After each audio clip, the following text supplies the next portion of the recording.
Hello, what's up? Sumadong adlaw kaniyong tanan no. So for today's video, kuyogi ko ninyo kay magaden ma life na pud ko. Let's go. So mao daning adlaw nga among giulat tanan sa mga 4th year college nga graduating for today's video. Kinsa mangud kuno mga 4th year nga dili magulat ani ba? Mao man jud adlaw nga pinaka the best o pinaka the best year ever nga kanabitan mo graduate nami. Kining adlaw pening ceremony isa namo ni. So dagan ba kay nangandoy diri ginabitan no nga kinsa mangud kuno mga estudyante nga wala mangandoy nga makahuman jig eskwela. Ay kalami ba sa feelings ba? Pero before na tay padayo to day man life diri mga shogs no. Mang shout out isa ta diring dapita, let's go.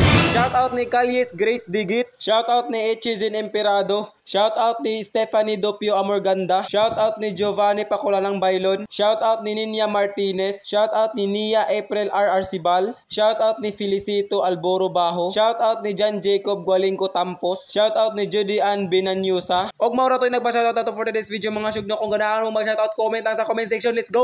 So paglarga na mo ato mga syugno, kay hapit naman jud oras kay para magsugod na hala na ulanan pud mi diring dapita. At para bang may titigil sa aming mundo na hindi tutuloy yung aming pining. Ay Diyos ko po. Hala, at bakit bigla kang nagtagalog? Pining din na mo guys. O mga kauban. Woohoo! Waiting for the pining day.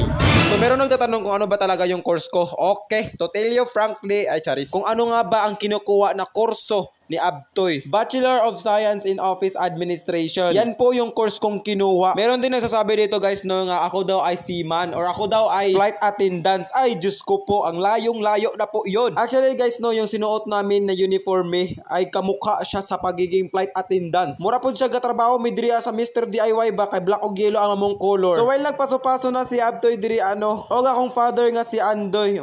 Gwapo kaming doa diya mga bayno. Pero wala mo kabalo, proud kay ko sa akong papa diri mga bayno kay kabalo mo nga ano, proud ragug ko noon sa diay mo. Usa na lang jud kasi atong humanon diri for today's video mga guys, maong hulat-hulat lang jud mo kay para makagraduate ta ba. O gamay na lang jung kayod nato, mahuman ra jud ta ani ba. Anyway, sa wala makabalo kay ingon daw kuno sila graduating na daw kuno ko or graduate na daw kuno namo ni. Actually, pining pa namo ni sunod na pud ng graduation namo kung makahuman mi sa mo ang last semester which is among second semester. So now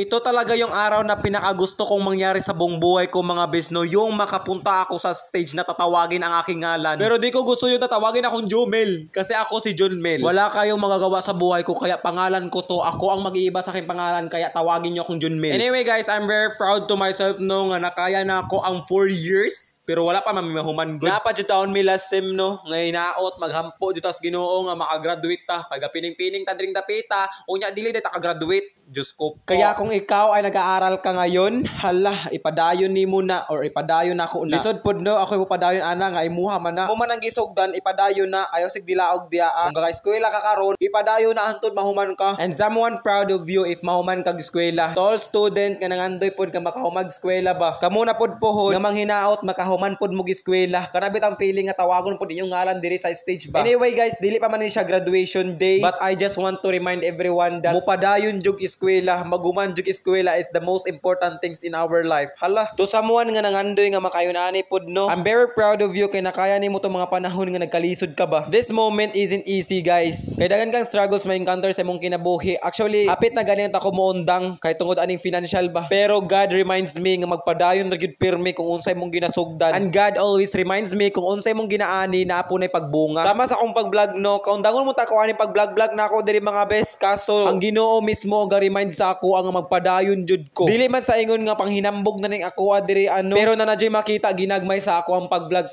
Dili lang nako i-flex kay base yang mga suya mo or base yang makaingon mo nga nang hambog ko. Maong padayon ta kung unsa gibuhat nimo sa imong kinabuhi. Kung ikaw libakira, hala padayon, magbunga ra na tanan imong kalibakira puhon. This is your Bachelor of Science in Office Administration, Marino Jomel I, officially pin. Thanks God. Thank you Lord. Thank you Lord.